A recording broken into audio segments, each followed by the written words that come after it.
Om Shanti. Welcome, everyone. Hope all of you are doing well. Today we have with us Sister Aruna, who is multi-talented. She has been meditating since more than 37 years now, and she's also an accomplished author. And she also, in November 2014, received an award for Women of Excellence Award from the Yoga Institute of India for her spiritual work contribution. Sister Aruna will be shedding light today with us on the topic, the law of attraction. So I would like to welcome Sister Aruna. Welcome. Thank you. Om Shanti. Om Shanti, thank you. Thank you for having me all the way across to Jakarta. That's the good thing about Zoom, right? That Yes. We are zooming around. Would you like me to start? Yes, please. Okay. So I'd like to start with the story. And the story is this, that there was a man who was traveling, and suddenly he got to paradise, and he sat under this tree, which is called the wish-fulfilling tree. So in paradise, you can sit under this tree, and anything that you want to think, you can think about that. And so he thought, oh, I'm a bit hungry now. It would be nice to have something to eat. And just as he had this thought, then a table full of different dishes came. Shall I spotlight my video? Okay. So then a table full of stuff came down, and he thought, oh, this is very nice. This is amazing. But then he began to think, and he thought, well, how can this be? And as soon as he had that thought, the table disappeared. And he thought, oh, it would be nice to have it back again. And again, the table appeared again. And he ate a lot, and then he thought, oh, it would be nice to have some wine. And so some wine came along. Like anything he dreamt, it just kept coming. So as he's lying there under the tree, he started to think. He said, well, this possibly couldn't happen. How can miracles happen? It can't possibly be like this. And probably there are some ghosts that are playing some games on me. And then suddenly, what happened? The ghosts appeared. And he was so terrified seeing the ghosts. And he thought, oh no, they're going to kill me now. And what happened? They killed him. So why is that? What did he do? What did he do? He attracted the things that he wanted. But then if you don't attract the right things, what happens? Yeah, it ends up eating you alive. And this is why we have to be very careful about what we think. So this is the perspective that we're going to take when it comes to looking at law of attraction. Because we don't realize, or let's say we underestimate the power of our thoughts. Our thoughts are very powerful. And I believe that once upon a time, we did just think and it happened. Our frequency was so powerful that we just had to have the thought and it happened. But then with time, what happens? That, let's say that antenna becomes rusty or not as efficient. And so it's not able to send out that signal on time. I think we've also got to a state now where we don't really know what we want. We think we know what we want, but I think we're all a bit confused. Do we want a bit of that, a bit of that? And so a lot of the time we are kind of caught in this tug of war between what to have, what to desire, what to run after, what to fight for, what to create justice for. I mean, we're all caught up in that web. But let's go back to the basics of what the soul wants. And what does the soul want? The soul wants just peace and happiness. If you really go back, right, under all the layers of why you want something, it will really be because you want an experience of some peace, inner peace, or happiness. And peace means what? Peace means stability. And happiness means what? No sorrow. So everything that you do, even now, I'd like you to just look at the things that you go after. Okay, so you may go after what? A job, a relationship, a hobby, fashion, food, whatever. At the end of that, there is an expectation that somewhere deep down inside, I want to have some inner peace, inner calm, contentment, happiness. So it's for an experience of some quality. And this is what's the big difference between our secret and that secret that they speak about outside, is that they speak a lot about trying to acquire physical wealth, power, position. And they don't speak so much about the values, the qualities in the soul, or the experience in the soul. So this is really what we want to focus on today here, is the experience of the qualities in the soul. Before that, let me point out that there is something called the biology of belief. And biology of belief says that deep within us are certain belief patterns that we've created. And these belief patterns govern how we rule our life. So, of course, these belief patterns, if you believe in reincarnation, they can come from past lives. They can also come from experiences of this life, right? Something happened in our childhood and we are carrying it even now. And then even saying something more recent, something happens, and of course it leaves a very, very, stark impression on the soul. And all that is governing who I am today, what I am today, and also what I might do in the future or not do. Like it'll be actually a demotivator or a motivator. So we have to actually be very careful about these beliefs that are created, because the underlying theme, and I'll explain the law of attraction in a minute, just building up to it. But the way to manifest it is to really work on it on a deeper level. And that is to change our biology of belief. And for me, I do that by understanding that I am an eternal soul.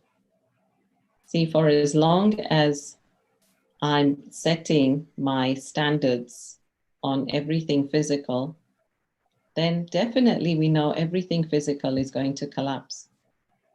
So, okay, say my aim is to get that car. And it's fine. I'm not saying, not to have those wishes, ambitions, desires.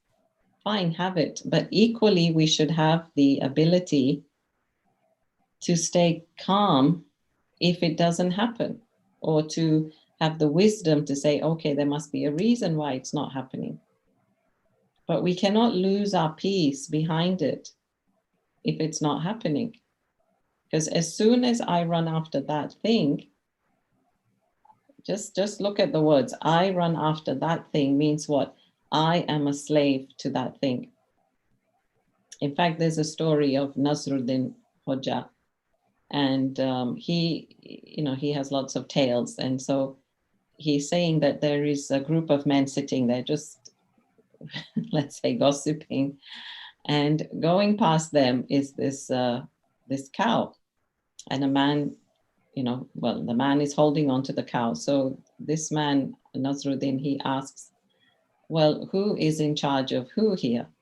So everybody says, of course, the man is in charge of the cow.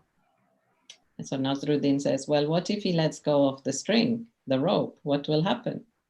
They said, well, of course, the cow will run away. And then he asked, well, what will the man do? And they said, well, he'll run after the cow. So he said, well, who's the master of who then? So ultimately, if we need the cow, we are slave to the cow, right? In the same way, whatever we are running after, we become slave to that. So we have to be careful that we live in the world, we can enjoy everything, but the important thing is not to become a slave to it. This is the important thing, to be a master over it. So I'm able to use everything, right? Everything that I have, I'm able to use. But say this pen gets taken away by somebody, then I shouldn't lose my peace with it. Yeah, it's that this goes and my peace goes with it, you see, and I get disturbed. Okay, so back just to finish off biology of belief. So biology of belief really says that, yeah, we have to look at some of these underlying beliefs, patterns, let's say patterns of thinking. So even things like, oh, I'm a female, I can't possibly lift that, or I don't have the skills, I wasn't educated, I can't drive, I can't go there. I mean, whatever, anything, any pattern of thought that is stopping you from doing something, the root of it is some kind of belief system that you have created in yourself. And so we really need to kind of do away with this, because I say take what you can from it and create a new belief system from it. And that's what we do with meditation. So this is what Dr. Bruce Lipton talks about in his book, The Biology of Belief. And he says that there are two ways to change our belief system. And one is through hypnosis and the other is through meditation. So of course, we don't encourage hypnosis, but we definitely encourage meditation, because when you are really calm and it's like you are an observer to your thoughts, then you're able to see what's going on. And when we step away from what's going on, then I'm able to have mastery over it. It's a bit like just zooming out of the situation, and then you're a little more neutral. You're not so emotional. Okay, so we're going to look at that as well towards the end again. So let's come to, the law of attraction. So in the law of attraction, they say it's actually 3 laws, okay, that govern the law of attraction. So one is that like attracts like. Like attracts like. And normally we say that it's opposites that attract, but they're talking of that in a magnetic sense, that you normally, look for a partner that's got opposite qualities to you, and that's why you kind of need them to complete you, because you don't have that. But I think in general, if you look around, and I think many psychologists would agree, that like attracts like is more predominant. So for example, if you're a tall person, you're likely to gravitate to talk to tall people. You're likely to gravitate socializing with people of your own economic strata. You're likely to gravitate to people who have the same hobbies, same music as you. You see, so on a general everyday kind of theme, we gravitate to people that we think are similar, because then, we feel they won't judge us. We feel they'll understand us, and wanting to be understood, wanting to feel comfortable is a big part of belonging.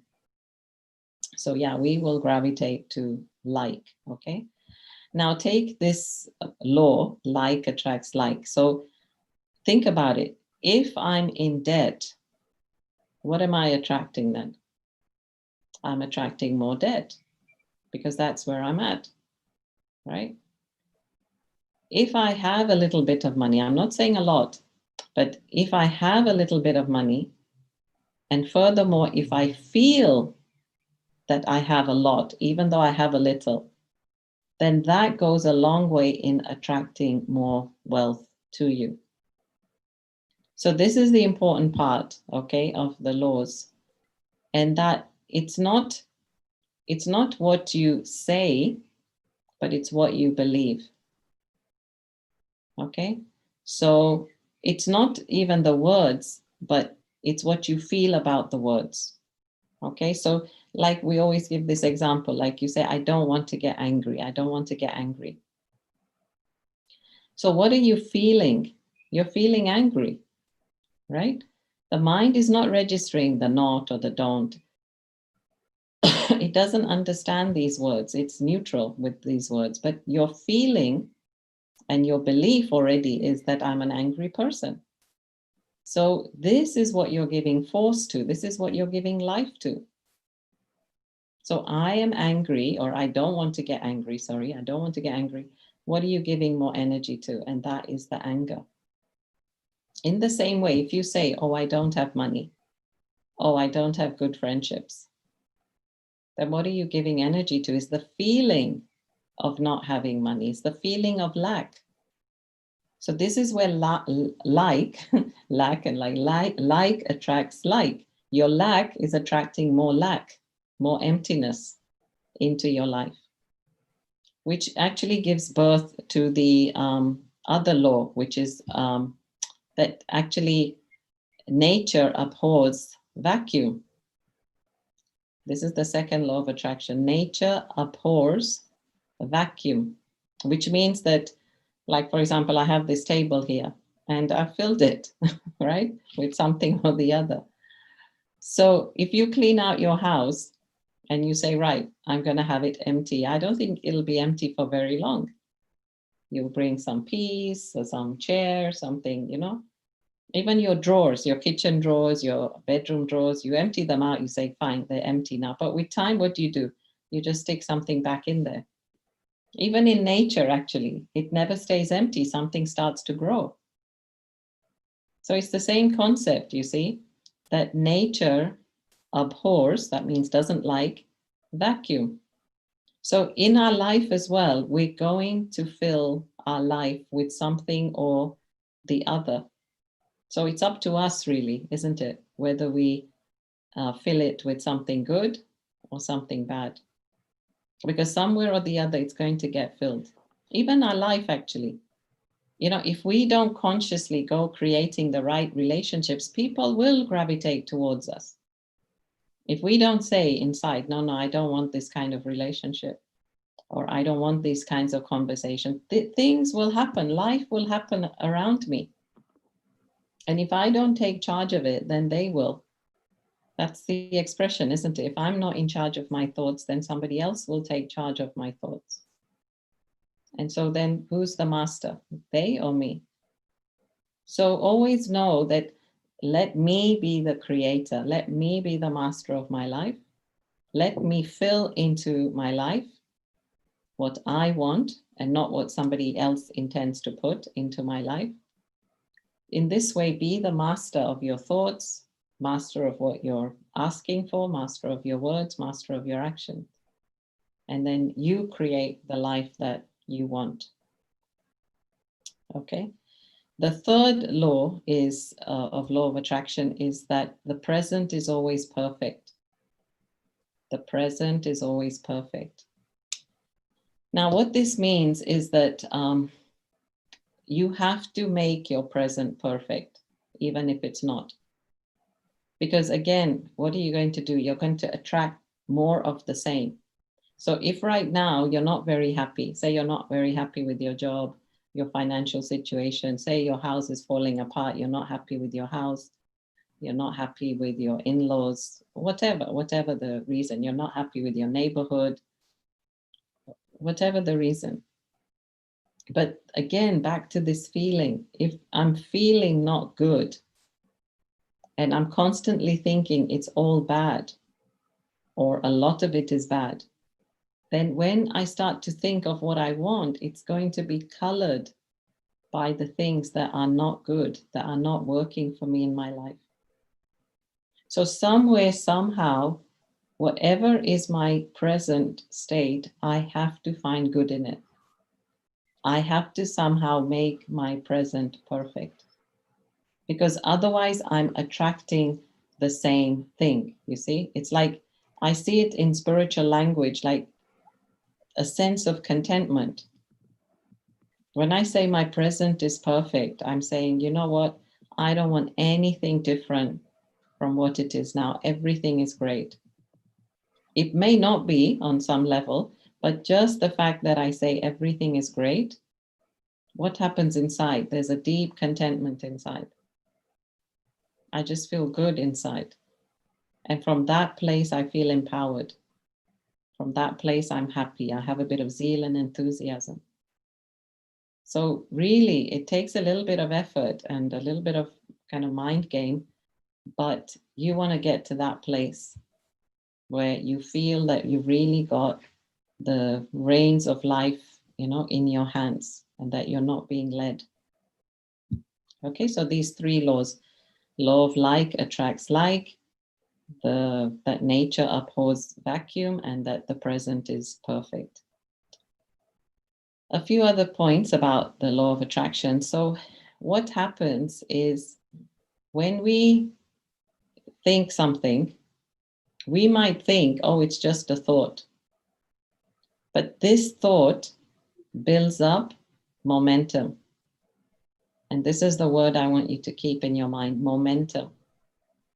Every time you have a negative thought, it's never just one negative thought, is it?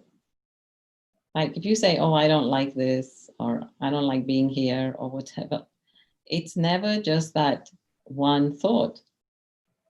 Negative thoughts always bring a series of other negative thoughts.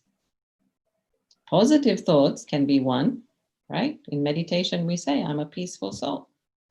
And I just sit there calmly. And I don't need another thought.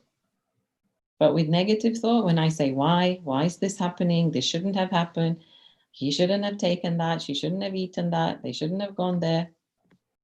It's never just one thought. So negative gives birth to negative. And as negative gives birth to negative, it's creating a momentum. So I'd like you to imagine it's like, this, you have this little snowball at the top of the mountain. Say there's a snowy mountain, you make a little snowball, and then you set that ball rolling. Then what happens? That ball creates momentum. In other words, it builds up speed. So as it's rolling down the mountain, it's going to get faster and faster till it hits something, till it crashes. It's the same. The example they give is like in San Francisco. You have these hills in San Francisco. So you set a car off in motion without the brakes or without anybody in the car, and it's just going to roll until there's a crash. So isn't that what happens to our negative thinking? If we become too negative over time, there's going to be some accident where we get in trouble with someone, where we have a wake-up call and we say, oh, I shouldn't have done that. It shouldn't have been like that. And then I wake up and I realize the damage it's caused to me, my relationships, my health, my body, etc. So let us wake up before that. So let us not even begin the ball rolling. That's why I always say prevention is always better than cure. And this is why in meditation we have to reinforce the positive. We have to think positive thoughts. Even for life in general, really, it just serves us. We're not doing somebody else a favor when we're thinking positive. That's what we think sometimes. We think, why should I think positive for them? But we don't realize that as I think negative, I'm hurting myself first. They don't even catch my thought yet. Maybe they caught my vibration, but they haven't caught my thought yet. But still, who does it affect first? It affects me.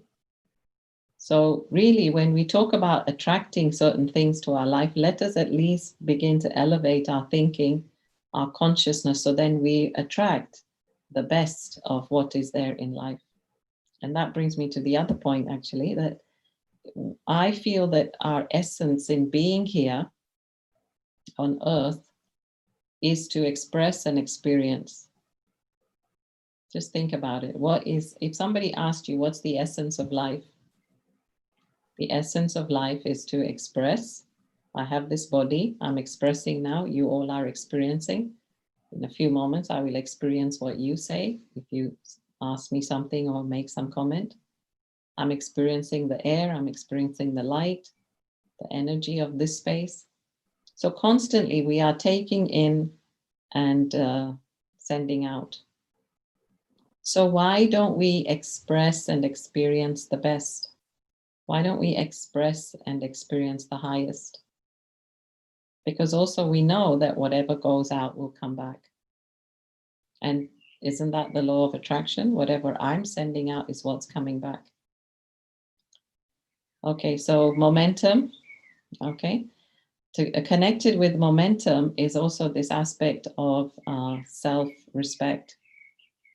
And what I mean by this is who will really be able to attract the things that they want to themselves is the one who believes in themselves. So there's a big part of deserving what you are attracting. And this is the bit where, again, some people miss out on. Some people say, but yeah, I've been asking for that car for so long, or I've been asking for that dream job for so long. But why isn't it coming? Because I don't believe I deserve it. I don't believe I can have it, I can attract it.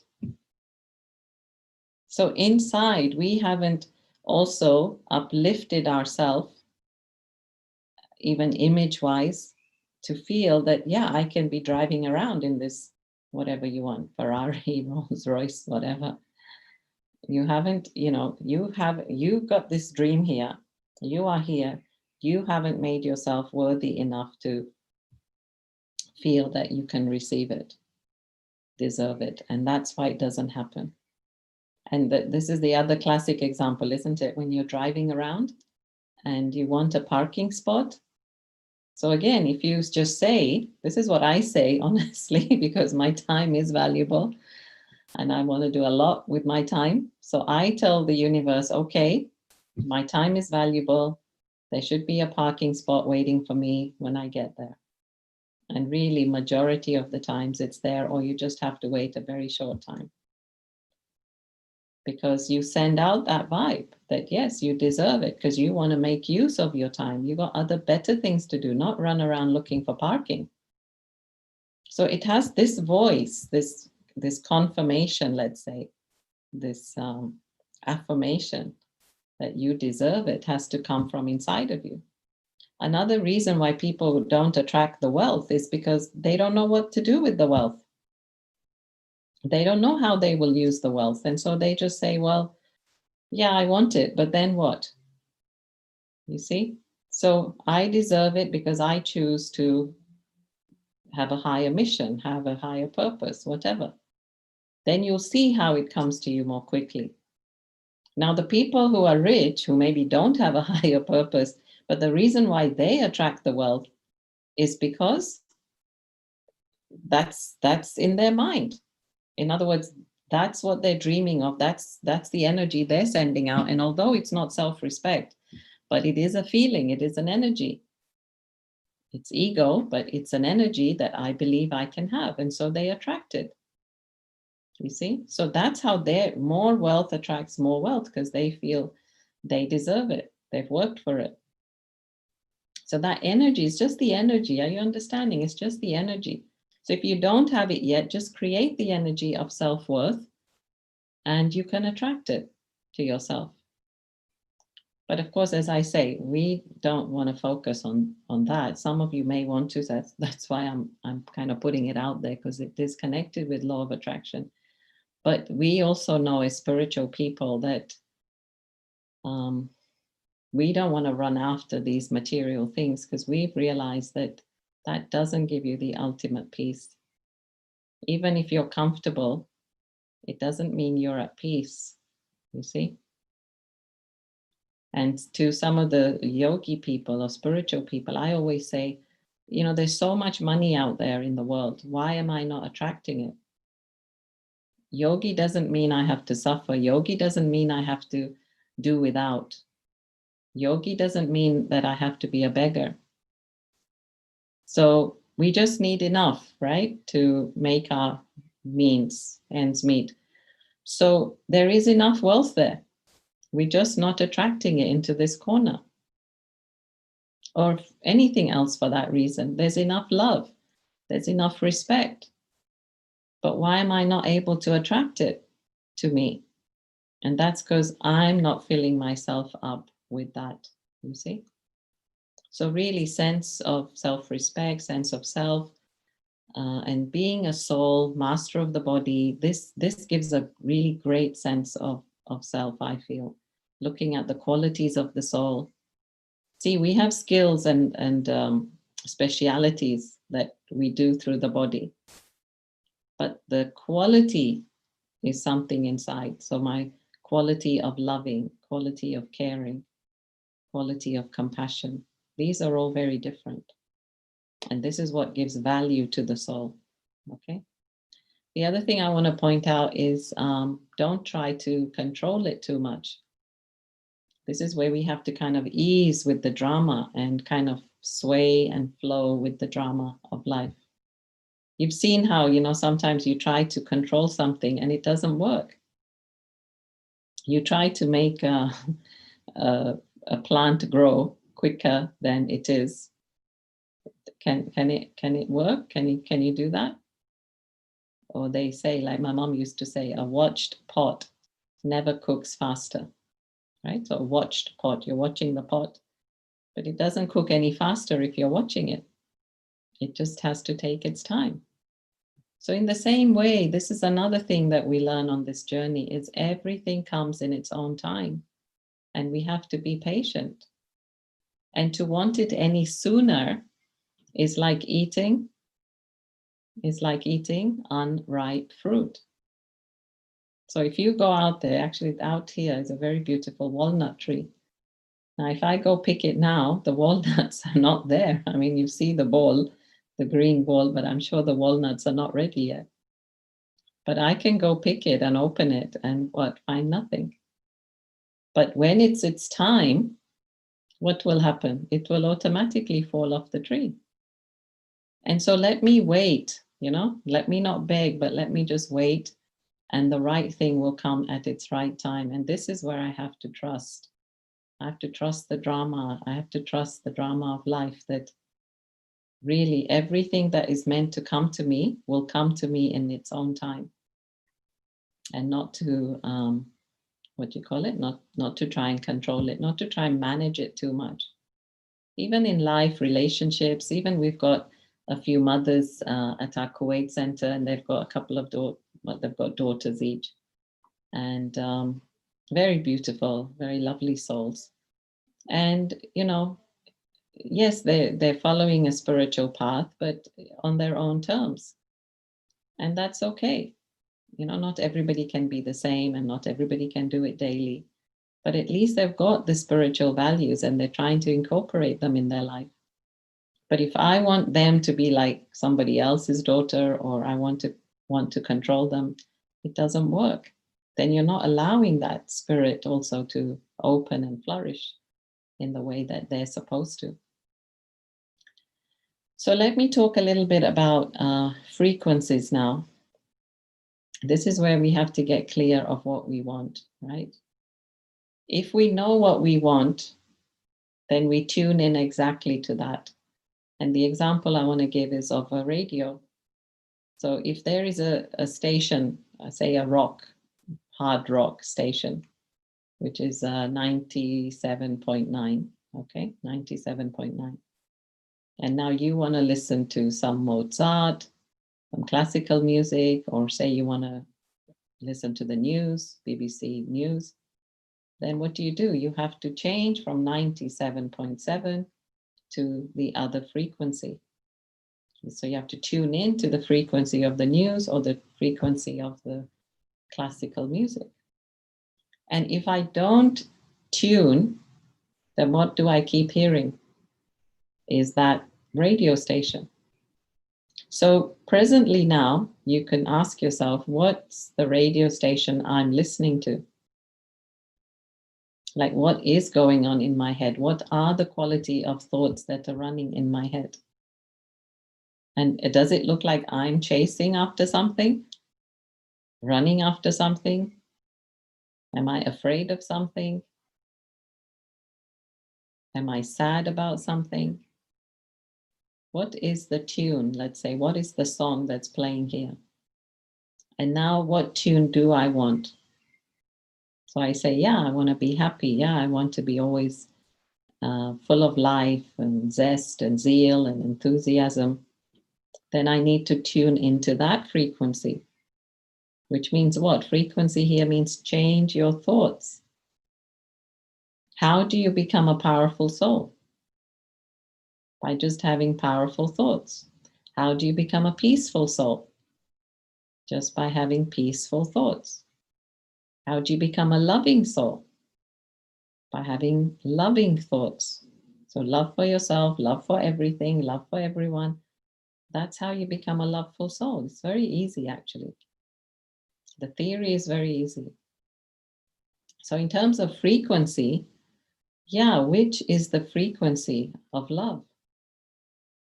Which is the frequency of respect and care and kindness? We know the frequency of anger, right? We know that when we tune into that, we know what we're hearing and then what we're hearing back as well. But have we tried using the frequency of love? Then what's the tune we hear? Oh, bless you, you're an angel. Oh, it's so lovely to have you in my life, right? When you send out love, what are the blessings that you get then back? That's the tune. That's the tune that comes back.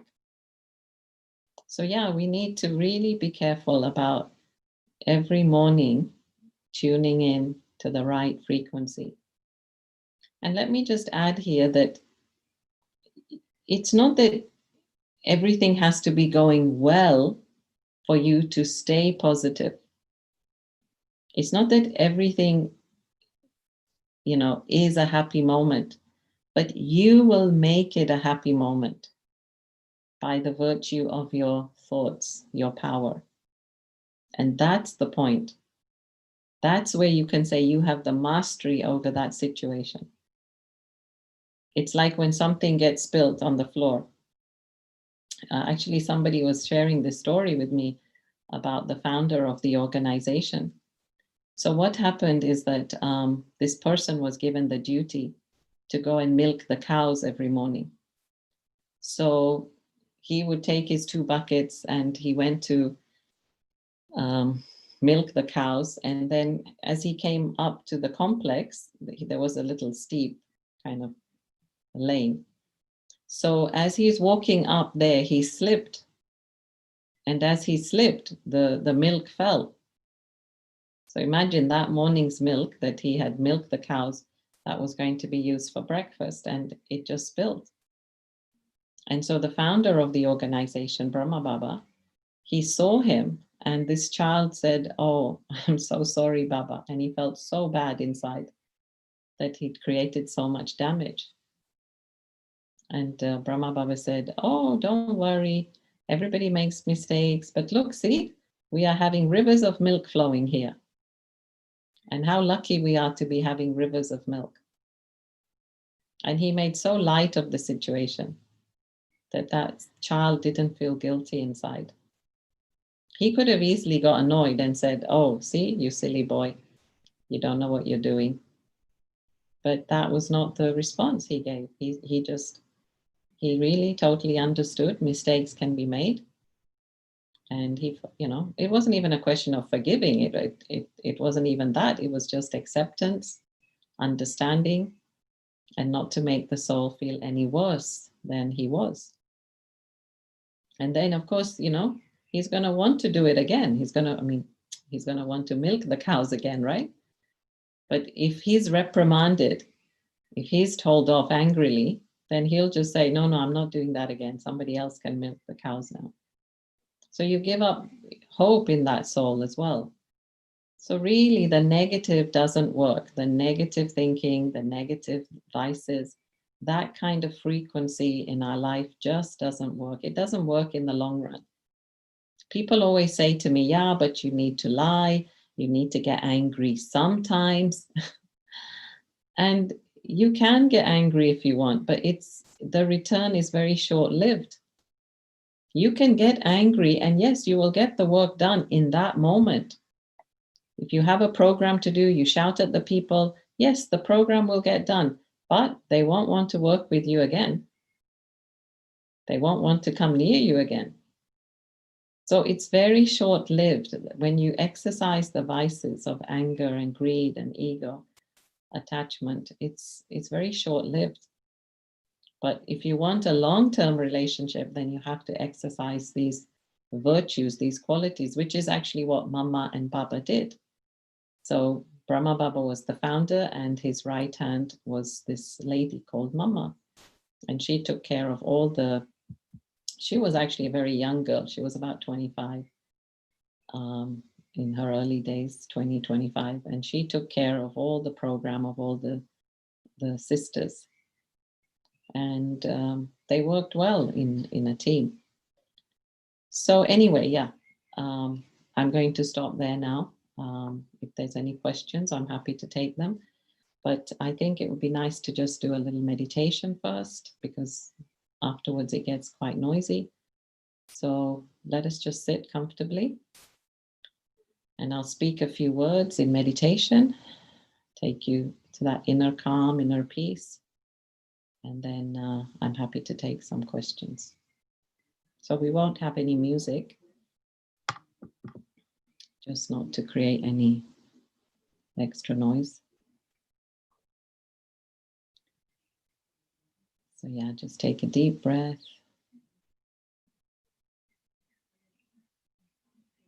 Try not to hold on to anything. Try to just relax your muscles.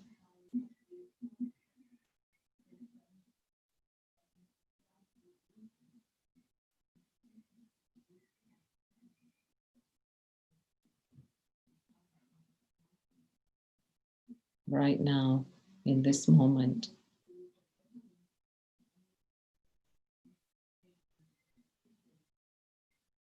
this is an absolutely pure moment.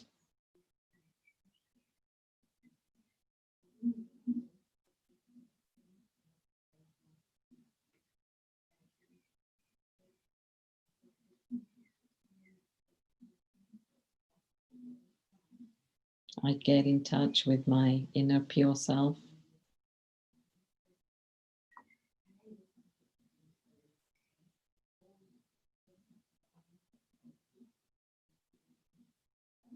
I get in touch with my self-respect.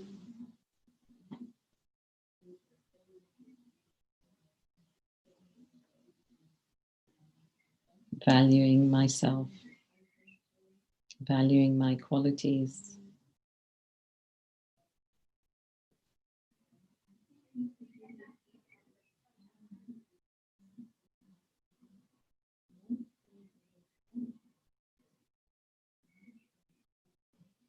And then I set out the thoughts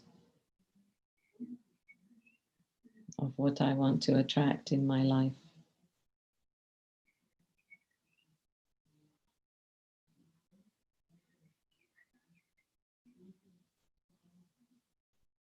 For now, I would like you to experiment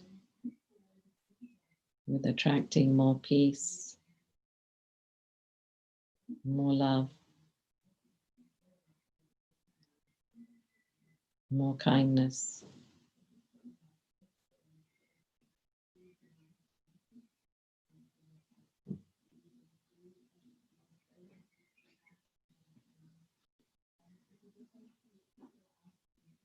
Creating a heart that is filled with compassion.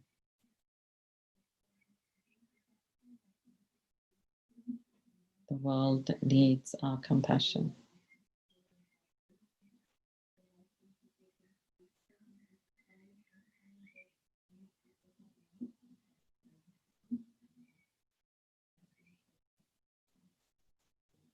creating a calm mind where there are few thoughts, but powerful thoughts.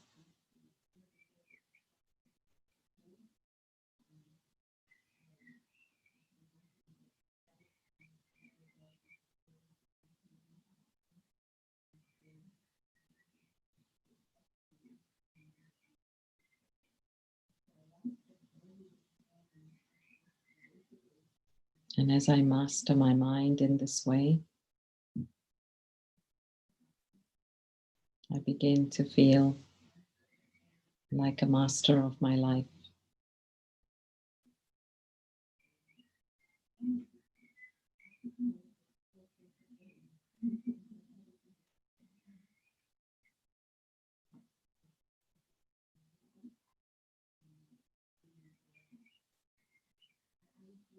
This creates the great inner contentment.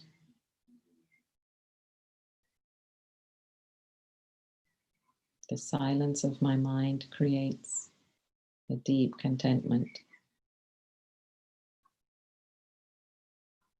And I realize that everything that I, the soul, needs is right here inside of me.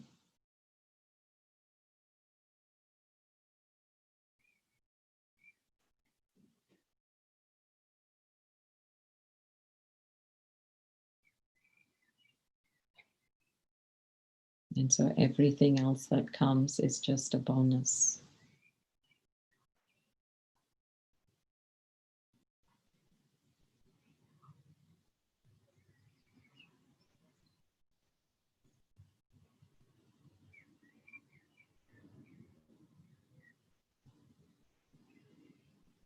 Thank you. Om Shanti.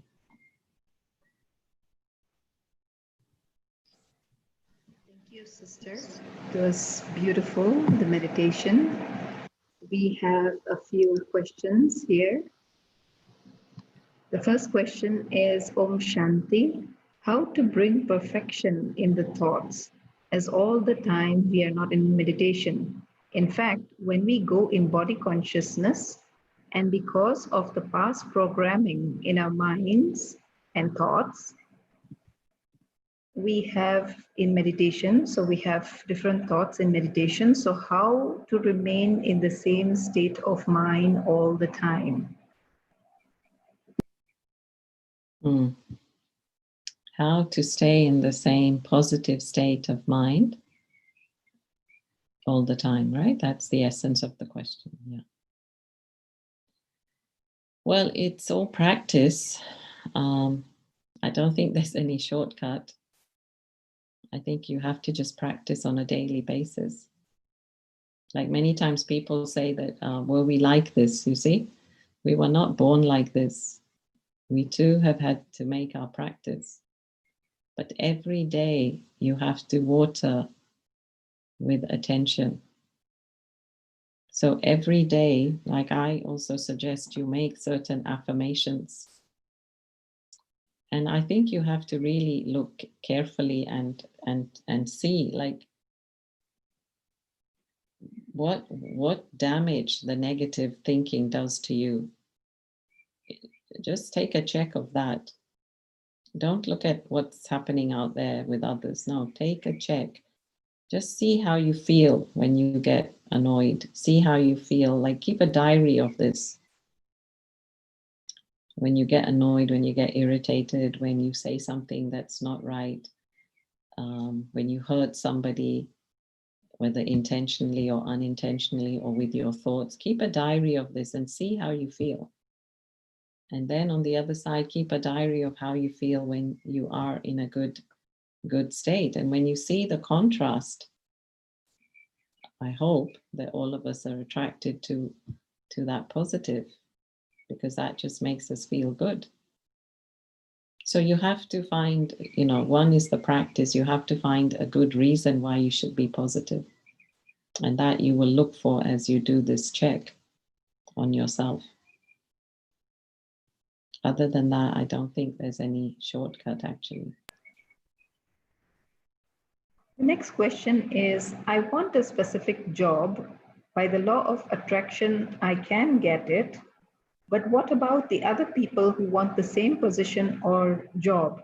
Let's say there are two people wanting the same thing. So maybe you are a better fit for that. Maybe they're a better fit. Maybe there's just a slight edge that you have that makes you more fitting for that job. And maybe something else is destined for them. Maybe it's not the job that's destined for them. See, we don't really know. We think we know what's right for us. But maybe the universe wants to give us something else. That's another thing, isn't it? That's what I was saying about we have to trust and we have to flow. Because there's many times where I thought I should be in a particular country, but obviously drama, the universe wanted me in another country. And on hindsight, we say, oh, that was perfect. What happened? So sometimes we can push too hard for something. But also, I'm not sure. You see, we don't know what is the other person's drama, where they're coming from, what lessons they have to learn in their life. We don't know. So we can't say that this job is also right for them. We can only be judge of our own life, because we don't know what we've done before, right? And the baggage that we're bringing with us. But that's what I would have to say to that is there's many reasons why people don't get something, but it's not that they're not worthy of it. It's just maybe that's not the right thing for them. So not getting the job doesn't mean they're not good enough. In fact, I was fired long ago when I was working in Vancouver. I was fired from my job and I thought I was doing a great job. And I was fired from that job because actually two companies got together and so they lay off certain people. And at that time, I thought, what a bad thing. But because I lost the job, then I went on to do my conflict resolution training, paid for by the government. So on hindsight, I say great, because if I didn't leave that job, I would never have thought of doing something different. So really, look for the benefit in everything. The next question is, how does karma relate to the law of attraction? Yeah, a lot. Because that's going back to the earlier answer also, that I can plant my seeds of good deeds, okay? But ultimately, whatever I'm meant to get, I will get.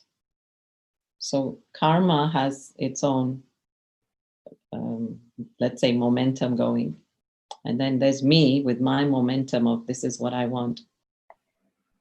So yeah, they're very connected in the sense of, well, I have to also connect them, right? I have to connect the dots with my effort. But yeah, karma says if you sow, you will get. So in that sense, whatever you plant, you will get. So in that sense, as I said, if you have the best thoughts, the highest thoughts, the purest thoughts, then that's what you're attracting, right? In that sense. But I also said that if it's not meant to come to you, which is also karma, if it's not in your karma, it's not in your destiny, then it won't come to you.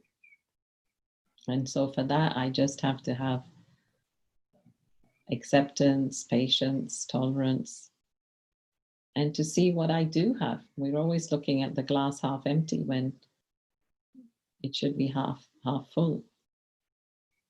I hope that answers your question. Next one is, Om Shanti Aruna Ben, is the law of attraction applicable only to me, or can I also attract for others with my positive thoughts and vibes? See, yeah, very good. I'm laughing because, yeah, we're trying to help a certain soul as well. See, again, that's where I think the karma needs to come here now as well, because that person is also going through their karma. But as we send out those good wishes and pure feelings and good vibrations, we help that soul to lighten the load of the karma. I can't change their karma for them, you know? But I can lighten the load, so it's like I can't go do the exercise for you, right? I can't go to the gym and do the exercise for you to build the muscle, but I can encourage you, I can inspire you, I can take you there, right? So you do what you can to help the soul as much as you can, but there are some things that only the soul has to go through. And that's, very deep acceptance, actually, we need to have. But definitely keep giving the good wishes, pure feelings. They really help the soul. I really believe that that's what I've begun with. Remember in the beginning that our power of thoughts are very powerful.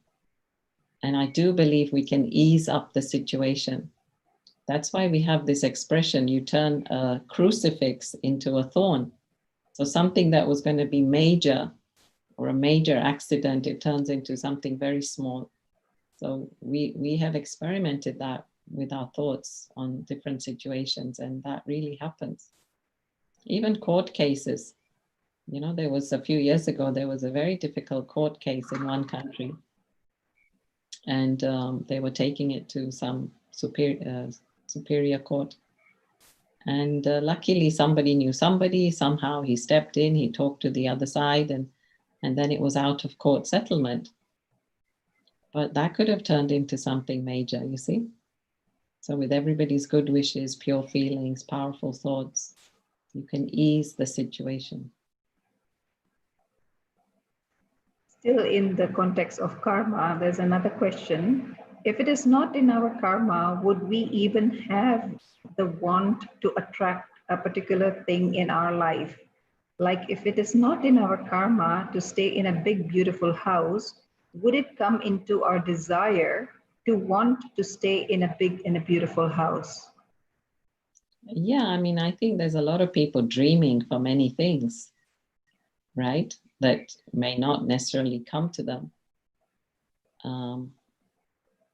I don't think you can say that's karmic because now with social media, TV, everything, like a lot of people are seeing a lot of possibility, right? So a poor person somewhere in a poor country is seeing the possibility of having, big houses and big cars, but it doesn't necessarily mean that it's in their karma or drama. Desires can come up from anywhere, anytime, but the fact that I have the desire doesn't mean that I'm necessarily going to get it. I can create the thought, but then I have to put the action behind it. Like there's a very beautiful plaque in the Kuwait Center, like a marble plaque. And it says that footprints in history were not made by sitting down. So you can't just say, right, I'm going to do that. I'm going to climb the mountain, Mount Everest, and just sit back. You can have the thought, but then there has to be enough parallel action with it to manifest that thought. So then in that sense, you make it happen. So you prove it with your actions. You can't just say, I dream it and now it should come to me. No. We have two more questions, sister. Is that okay with you? You have time? It is said that everything which comes in front of us is in a reflect of either my past karma or either a reflection of myself in my own mirror. To which extent is that 100% true? Whatever, can you just repeat it again? Whatever comes? It is said that everything which comes in front of us is a reflection of either my past karma or either a reflection of myself in my own mirror. To which extent is this 100% true? Yeah, it's true. It's quite true. Because again, see, I will see things based on how I am, right?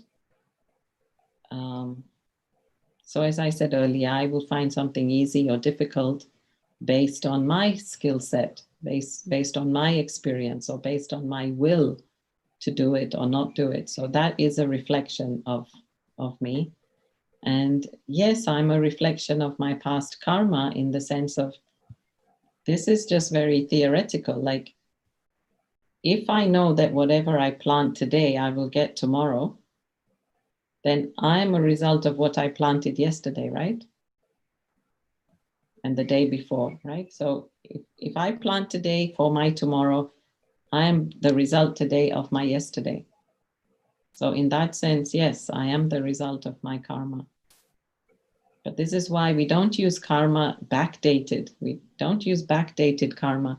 I always say, look for the future, look to the future and say, okay, now what is it that I want to plant for the future? Don't say, oh, see, now this happened, that's why I'm here. No, the whole theory of karma is to give us choice. And choice brings responsibility. So once I have choice now, if I know that if I do this, this, or this, it'll give me this, this, this effect.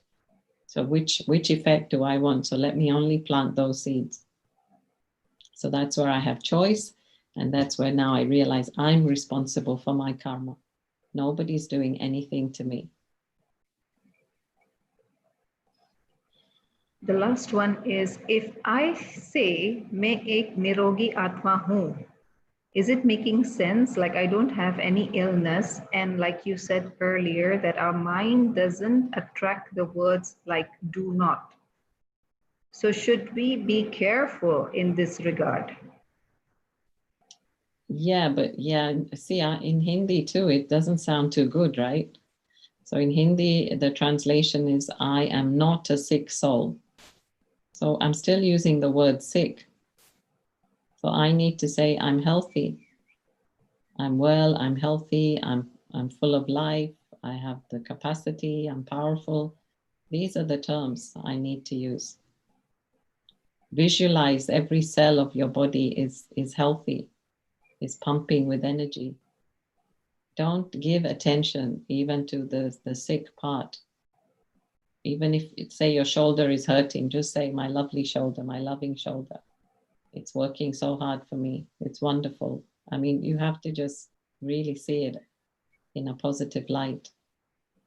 So yeah, this takes a little bit of, find the right words, but the affirmations definitely have to be positive. No negative, and they have to be in the present tense. Like now, I am that now. Not I will be healthy. That's also wrong. Because when is the future, if not now?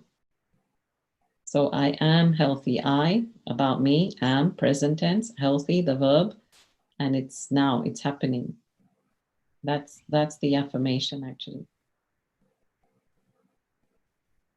Thank you, sister. That was amazing. So if we keep giving ourselves or saying to ourselves positive and powerful affirmations, that I believe, or what I understand, is that would help us to create more positivity and attract more positivity towards us. Yeah. Yeah. Thank you. Thank you so much. Thank you. Thank you, everyone. Thank you. Thank you, everyone, for joining us today. We will be having another session on coming Saturday. We will keep you posted. Thank you once again, Sister Aruna. Thank you, Sister Devine. Om Shanti. Thank you to everyone. Om Shanti. Om Shanti.